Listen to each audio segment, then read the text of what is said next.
a very, very special person. I've dealt with him for a long time, Benjamin Netanyahu, Prime Minister of Israel. Thank you very much. And Thank you. Benjamin, thank you very much. Thank you, Mr. President. Thank you, Don. Thank you. চোখের সামনে যখন মাটি কাঁপে, ছিন্ন ভিন্ন দেহের পাশে পড়ে থাকা ছোট্ট জুতা, তখন বুঝতে আর বাকি থাকে না মানবতা হারিয়েছে মুখ। গাজা এখন আর কেবল যুদ্ধের মাটি নয়, এটি যেন একটানা দহন, যেখানে প্রতিদিন মানে মৃত্যু, প্রতিটি রাত মানে নিঃশ্বাস বন্ধ করে বেঁচে থাকা। এই আগুনের মাঝেই আরেকটি চক্রান্ত। একদিকে ফিলিস্তিনিরা খালি হাতে দৌড়াচ্ছে ধ্বংসের ভেতর দিয়ে, আর অন্যদিকে বিশ্ব শক্তির হাত মিলছে একটি গোপন সিদ্ধান্তে কিভাবে গাজার মানুষকে সরিয়ে ফেলা যায় চিরতরে। এমন একটা পৃথিবীতে মানুষ কোথায় দাঁড়াবে যখন শিশুদের মৃত্যু আলোচনার টেবিলে স্থান পায় না? ইসরায়েলি সেনাবাহিনীর বোমা হামলায় গতকালই প্রাণ গেছে ৬০ জন ফিলিস্তিনির। তাদের অধিকাংশই নারী ও শিশু। ওয়ালটন আবারও মিলিয়নিয়ার অফারে ওয়ালটন ফ্রিজ কিনে আপনিও হয়ে যেতে পারেন মিলিয়নিয়ার।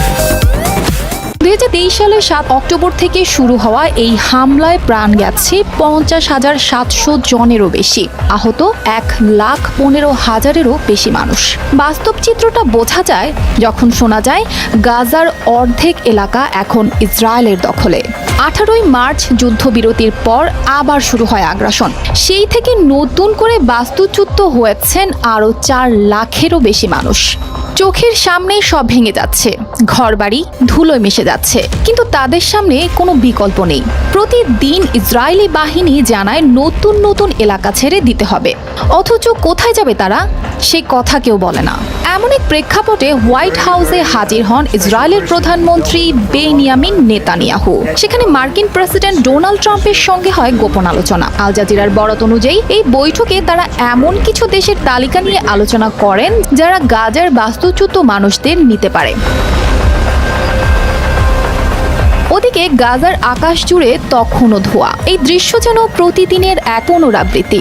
এই বাস্তবতার মাঝে যুক্তরাষ্ট্রের আচরণ অনেকের চোখে লবণ ছড়ানোর মতোই। বিশ্লেষকদের মতে ট্রাম্প ও নেতানিয়াহু একসঙ্গে মিলে গাজাকে এমন ভয়ঙ্কর জায়গায় পরিণত করেছেন যেখানে থাকা আর সম্ভব না। তারপর বলছেন চলে যাও।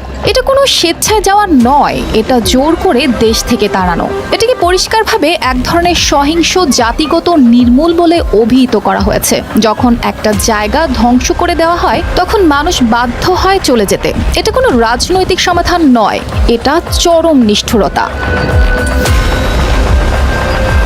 অর্পিতা জাহান, RTV।